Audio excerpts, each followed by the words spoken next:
Welcome to MG trader. Over trading சீரியஸில் வந்து இதில் பார்ட் ஒன் போட்டுட்டேன். பார்ட் டூ வந்து போடுறேன். அதாவது என்னன்னா, நம்ம வந்து வேறு லெவலில் யூடியூப் சேனலில் கொண்டுட்டு போகிறோம்.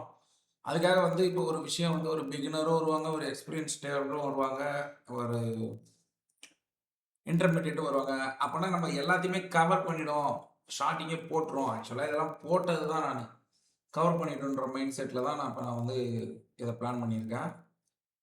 ஓகேவா? சரி. நேற்று வந்து ஓவர் ட்ரேடிங்கை கவர் பண்ணுற மெத்தடை வந்து நம்ம வந்து பார்த்தோம். ஓகேவா? ரெண்டாவது வந்து ட்ரேடிங்கில் ஓவர் ட்ரேடிங்கை எப்படி கண்ட்ரோல் பண்ணணும்னு சொல்லியாச்சு. ஓகேவா? சரி. இப்போ கேபிட்டலில் எவ்வளோ ரிஸ்க் எடுக்கணும், எவ்வளோ கேபிட்டல் வேணும், எத்தனை ட்ரேட் பண்ணணும், இதெல்லாம் இந்த டீட்டெயிலெலாம் பார்ப்போம். ரெண்டாவது வந்து ஏன் பயம் வருது, ப்ராபபிலிட்டியோட புரிதல் இல்லாமையா, இல்லை எதனால், எதுக்கு, ஏன் இப்படின்ற கேள்விக்கு வந்து நல்ல தக்க பதிலடியாக இந்த யூடியூப் சேனலில் என்னோட எக்ஸ்பீரியன்ஸ், இத்தனை வருஷம் எக்ஸ்பீரியன்ஸை வந்து நான் கஷ்டப்பட்டதை நான் சொல்கிறேன். ஓகேவா? பார்ட் 2ல் கொஞ்சம் சொல்கிறேன், பார்ட் 3ல் ஒன்று சொல்கிறேன், ஒரு ட்ரேடிங். ஓகேவா? அதுக்கப்புறம் ஸ்ட்ராட்டஜி வீடியோவில் போகும். ஓகேவா? பேசிக்கெலாம் எல்லாம் முடிச்சிடும். கேண்டில் ஸ்டிக் வீடியோலாம் நிறையா இருக்குது, அதெல்லாம் பிரச்சனை கிடையாது. இங்கிலீஷ் வீடியோவிலே நிறையா இருக்குது, அதெல்லாம் தெரியாமல் இல்லை. அதெல்லாம் நான் வந்த புதுசில் கேண்டில் ஸ்டிக்கே தெரியாது. இப்போல்லாம் எல்லாருக்குமே தெரியுது, அதனால் பிரச்சனை கிடையாது. ஓகேவா? இப்போ ஒரு நாளைக்கு ஒரு ட்ரேட் பண்ணுங்க, 2 ட்ரேட் பண்ணுங்க, 10 பண்ணுங்க, 5 to 10. நான் வந்து இந்த கேட்டகரி 5 to 10 பண்ணுற டயர். 1 பண்ண மாட்டேன், 2 பண்ண மாட்டேன். சிக்னல் டு சிக்னல் பண்ணுறவங்க இருக்காங்க. ரெண்டாவது வந்து மார்னிங் காலைல ஓப்பன் பண்ணால் சாயந்தரம் வரைக்கும் ட்ரேடில் இருக்கணும்ன்ற மைண்ட் செட்டில் இருக்காங்க. ஓகேவா? அவங்களுக்கு அவங்க புரிதல். ஓகேவா? இப்போ வந்து நம்ம என்ன பண்ண போகிறோம்னா,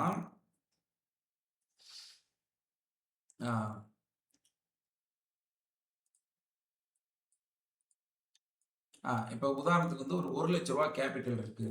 இந்த 1 லட்ச ரூபாய்க்கு ஃபஸ்ட்டு உங்கள் எக்ஸ்பெக்டேஷன் என்ன? மினிமம் ஆப்ஷன் வேற, இது வேற, ஃபியூச்சர் வேற, ஸ்டாக் வேற. ஓகேவா? நான் ஃபியூச்சர் பற்றி பேசுகிறேன். ஆப்ஷன் வந்து 1 லட்ச ரூபாலாம் வேறு மாதிரி அது ரியாக்ட் ஆகும். சாலிடாகவே 2000 4000 லாஸ் ஒரு 4%.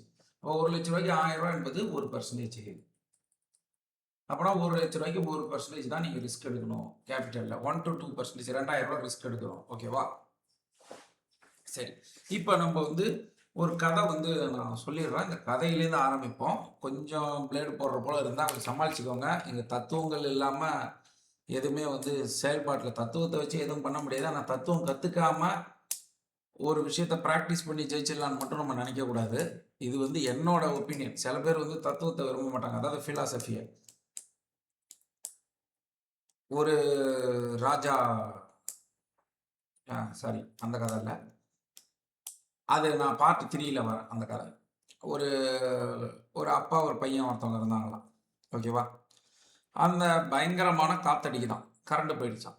அந்த அப்பா வந்து என்ன சொல்கிறாரா, அந்த பையன்கிட்ட வந்து இந்த கேண்டிலை வந்து ஏற்று அப்படின்றாராம். அந்த கேண்டிலை வந்து இவன் ஏற்றுறானா, கேண்டிலை எடுத்து ஒரு தீக்குச்சியால் பற்ற வைக்கிறான், அமைஞ்சிடுது. காற்று பயங்கர காற்று. திருப்பி பற்ற வைக்கிறான், அமைஞ்சிடுது. திருப்பி பற்ற வைக்கிறான், அமைஞ்சிடுது. இப்படி திருப்பி பற்ற வைக்கிறான், அமைஞ்சிடுது. ஓகேவா? அவங்க அப்பா பார்த்துக்கிட்டே இருக்காராம். இருக்கிறது 10 குச்சி. 8 9 குச்சியை வீணாக்கின பிறகு, "லே, இருக்கிறது ஒரு குச்சி தான், அதையா ஒழுங்கா பற்ற வைப்பியா?" அப்படின்னு கேட்டாராம். அதனால என்ன பண்ணிருக்கானா, போய் ஜன்னல் கதவு எல்லாத்தையும் சாத்திட்டு அந்த கேண்டிலை பற்ற வச்சிருக்கான். பற்ற வச்சுட்டான். "பார்த்தல்லப்பா, பற்ற வச்சுட்டேன்" அப்படிங்கிறான். இப்படி திரும்பினானா கைத்தட்டிக்கு கேண்டில் கீழே விழுந்துருச்சான். அவங்க அப்பா கேட்குறாராம், இருக்கிறது 10 குச்சி, இருக்கிறது ஒரு கேண்டில், நீ 9 குச்சியை வீணாக்கிட்டு இப்போ 10வது குச்சியை வீணாக்கிட்டியே, இவ்வளோ மழை பெய்யுதே, நம்ம இருட்டில் இருக்கணுமா அப்படின்னு கேட்டதுக்கு அந்த பையன் என்ன சொல்லியிருக்கானா பதில், "அட விடுங்கப்பா, பார்த்துக்கலாம்" அப்படின்றதானாம். ஓகேவா? அதை தவிர்த்து என்ன சொல்ல முடியும்? உங்கள் அப்பாவால் என்ன பண்ண முடியும்? இல்லை இந்த உங்களால் தான் என்ன பண்ண முடியும் அந்த நேரத்தில்? அப்போ ஒரு ஸ்ட்ராட்டஜி வருதுன்னா, அதுக்கு முன்னாடி பேக் டெஸ்ட் பண்ணியிருக்கோமா? 3 மாசம் மேனுவலா செக் பண்ணியிருக்கோமா? கம்மி குவான்டிட்டி போட்டு செக் பண்ணியிருக்கோமா? அந்த ஸ்ட்ராட்டஜி ஒர்க் ஆகுதான்னு? இதெல்லாம் பார்த்துட்டு தான் ஒரு கேபிட்டல்ல உள்ளேயே போடணும். நீங்க பாட்டுக்கு கண்மூடித்தனமா உள்ள எடுத்துட்டு வந்து போட்டுட்டு, அ பெர்சன்டேஜ்னா என்னன்னு தெரியாம, ரிஸ்க்னா என்னன்னு தெரியாம, டிராடவுன்னா என்னன்னு தெரியாம, பெயின்னா என்னன்னு தெரியாம, ரூ. 1,00,000 இருக்கும்போது இருக்கிற கான்ஃபிடென்ட்டும், அதுல ரூ. 15,000 குறைஞ்ச பிறகு வர்ற கான்ஃபிடென்ட்க்கும் உள்ள வலி என்னன்னு தெரியாம, கேப்ல இருக்கிற மனநிலை என்னன்னு தெரியாம, தூக்கிட்டு வந்து போட்டுட்டு, மார்க்கெட்ல பணம் வரலன்னா, மார்க்கெட் என்ன பண்ணும்? ஓகேவா? அப்ப இதுலேருந்து என்ன புரியுதுன்னு கேட்டீங்கன்னா, ஒரு ஸ்ட்ராட்டஜி 1 நெல்ல எடுத்துட்டு வரீங்க. ஒரு ரூ. 2,000 ரிஸ்க் வைக்கிறீங்க அப்படின்னா, டெஃபனட்டா ஓகேவா? டெஃபனட்டா நீங்க டிராடவுன் எவ்வளோ? வரலாறு டிராடவுன். ஹிஸ்டரின்னா என்ன தெரியுமா? வரலாறு தானேன்னு வடிவேலு சொல்லுவான் பாருங்க. அதுபோல வரலாற்றுல டிராடவுன் எவ்வளோ போயிருக்கு உங்க ஸ்ட்ராட்டஜில? ஓகேவா? ஃபர்ஸ்ட்டு. ஒரு உதாரணத்துக்கு ரூ. 15,000 லாஸ் ஆயிருக்கு. அப்பன்னா 7% ரூ. 2,000 ரிஸ்க் எடுத்தா. ஓகேவா? 15 10,00,000னா ரூ. 1,50,000 லாஸ் போயிருக்கு. ஓகேவா? சரி, சூப்பர். நான் தப்பு சொல்லவே இல்ல.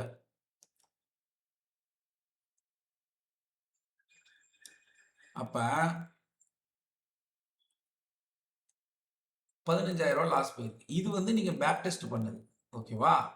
அப்ப லைவ்ல இந்த 15,000 செக் பண்ணக்கூடாது.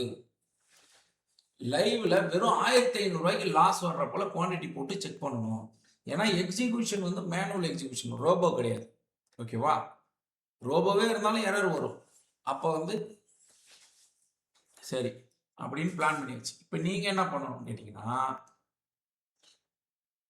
இது 15,000 என்பது மார்க்கெட்டுக்கு நல்ல நேரமோ என்னவோ தெரியல. நம்மளுக்கு நம்ம பண்ணும்போது 30,000 கூட போகும் வாய்ப்பு இருக்கு. ஏன்னா ஹிஸ்டரிய பிரேக் பண்ண வாய்ப்பு இருக்கு. இப்ப விஜய் பிரேக் பண்ணாரா இல்லையா? அப்ப ரூ. 30,000 லாஸ் போனா நான் தாங்குவேனா? அப்படின்ற மனநிலைய நல்லா யோசிச்சுக்கணும். இல்ல கொஞ்சம் பெயினா இருக்கும் அப்படின்னா, குவான்டிட்டிய குறைச்சிருங்க. புரியுதுங்களா?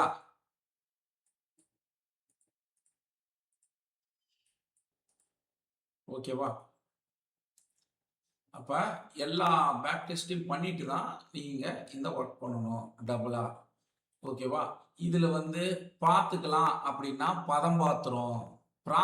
பதம் பார்த்துரும். இது ப்ராசஸ் பண்ற வேலை. ஓகேவா? ஆ என்ன ஏன் நம்ம இவ்ளோ கஷ்டமா இருந்தாலும் இத செய்றோம்ன்னு கேட்டீங்கன்னா, ரூ. 1,00,00,000க்கு இதே ப்ராசஸ் தான். ரூ. 10,00,000க்கு இதே ப்ராசஸ் தான். அதாவது பணக்காரனா 5 இட்லி தான் சாப்பிடுறான். சிக்கன் தான் சாப்பிடுறான். நம்பளும் அதே சிக்கன் தான் சாப்பிடுறோம். அதே இதுதான் பேசுறோம். இல்ல லைஃப் தான் லிவிங் டூ இது மட்டும் தான் மாறுது. ஓகேவா? சரி, இப்ப வந்து இதெல்லாமே சொல்லிட்டேன். பார்ட் 2ல வந்து ஆ இது எல்லாமே சொல்லியாச்சு. இப்ப நம்ம இந்த இடத்துல பை எடுக்கிறோம்னா, இந்த இடத்துல ஸ்டாப் லாஸ். மொத்தம் இது வந்து இதோட ரேஞ்ச் பார்த்தீங்கன்னா, ம் டார்கெட் வந்து இங்க இருக்கு. ஒரு ரூ. 1,000 ரிஸ்க்னா ரூ. 2,000 ப்ராஃபிட்டு 1:2 அப்படின்ற ரேஞ்ச வந்து நீங்க வந்து புடிக்கணும். ஓகேவா? சரி. ஒரே ஸ்ட்ராட்டஜி விட்டு ஸ்ட்ராட்டஜி மாறக்கூடாது. Subconscious mind. இப்ப நான் வந்து ரீசென்ட்டா தான் ஒரு கார் ஓட்ட கத்துக்கிட்டேன். ஓகேவா? அப்போ வந்து கார் வந்து நான் ரீசென்ட்டா தான் ஓட்ட கத்துக்கிட்டேன்னும்போது, நான் ஏதாவது தப்பு பண்ணேன்னா, ஃபர்ஸ்ட்டு பயந்தேன். எங்கேயோ இடிச்சிருமோ, இடிச்சிருமோன்னு பயந்து பயந்து போனேன். இப்ப பயப்படாம போறேன். இது எதனால அப்படின்னு கேட்டீங்கன்னா, எங்கேயா இடிச்சா உடனே ரிவார்டு கிடைக்கும். என்ன ரிவார்டு? வெளிலேருந்து வந்து திட்டுவான். ரிவார்டு நல்லதாவும் இருக்கலாம், கெட்டதாவும் இருக்கலாம். ஏதோ ஒரு நிகழ்ச்சிக்கு ஏதோ ஒரு ரிவார்டு கிடைச்சுக்கிட்டு தான் இருக்க போகுது. இதுதான் மெக்கானிசம். அப்போ வந்து உடனே நான் சின்னதா லெஃப்ட்ல வண்டி நிக்குதுன்னு உரசிட்டேன். எல்லாம் வந்து சூழ்ந்துக்கிட்டாங்க. வண்டியில உராசிட்டேன். டூ வீலர்ல உராசிட்டேன். வேகமாலாம் போல. ஸ்லோல வளைக்கும்போது திட்ட தெரியாம இடிச்சுப்புட்டேன். அப்ப வந்து 1 மாசம் ஓட்ட கத்துக்கிட்டு ரிவார்டு உடனே கிடைச்சதால அந்த தப்பு அடுத்த தடவ நடக்க மாட்டுது. ஓகேவா? அப்ப இது சின்ன தப்பா இருக்கிறதால பிரச்சனை இல்ல. அப்ப இங்க தப்பு பண்ணா உடனே எந்த ரியாக்ஷனும் நடக்காது. வாழ்க்கையிலயும் சரிதான். இன்னைக்கு நீ படிக்காம சுத்து, டிசிப்ளின் இல்லாம வாழு, ரிவார்டு ஒண்ணுமே சில பேருக்கு 10 வருஷத்துல அதோட ரிவார்டு கிடைக்கும். நல்லதா இருக்கட்டும், கெட்டதா இருக்கட்டும். சில பேருக்கு 5 வருஷத்துல கிடைக்கும். சில பேருக்கு 8 வருஷத்துல கிடைக்கும். ஓகேவா? சில பேருக்கு 40 வருஷம் கழிச்சு கூட கிடைக்கும். ஆனா, அது வந்தா தாங்குவோமா? அப்படின்ற மைண்ட் செட்ட நம்ம பார்த்துக்கணும். இப்போ நம்ம வந்து ஒரு சின்ன வயசுல வந்து நெறையா சுத்தியிருப்போம். படிக்காம டைம் வேஸ்ட் பண்ணியிருப்போம். இப்ப நான் என்ன சொல்றேன்னா, 2 பசங்க இருக்காங்க. Number 1, number 2. நம்பர் 2 1 வந்து நல்லா படிச்சு, டிசிப்ளினா இருந்து, எல்லாமே இருந்து 95% மார்க் எடுத்திருக்கான். நம்பர் 2 வந்து என்ன பண்றான், எல்லாம் ஹேப்பினஸ்ஸா இருந்துட்டு, எல்லாம் 55% இருந்துட்டு, 65% மார்க் எடுத்திருக்கான். ஓகேவா? இப்ப 2 பேருமே ஒரு இடத்துக்கு போறாங்க. எங்க காலேஜ்ன்னு ஒரு இடத்துக்கு போறாங்க. ஓகேவா? இப்ப 2 பேரும் பேசிக்கிறாங்க, "நான்லாம் கஷ்டப்பட்டு படிச்சேன்டா" அப்படின்ட்டு. "நீ என்னடா கஷ்டப்பட்டு படிச்ச? 2 பேருமே ஒரே இடத்துக்கு தான் வந்திருக்கோம். இப்ப ஏன் நீ அவ்வளோ கஷ்டப்பட்டு படிச்ச? ஜாலியா இருந்த" அப்படின்ற இத வந்து அவன் சொல்றான். சரி ஓகே. அவன் வந்து அத சொல்லிட்டு போறான். பிரச்சனை கிடையாது நம்மளுக்கு. இப்ப நம்பர் 2 வந்து ஒரு திங்க் பண்ணி பார்க்கணும்.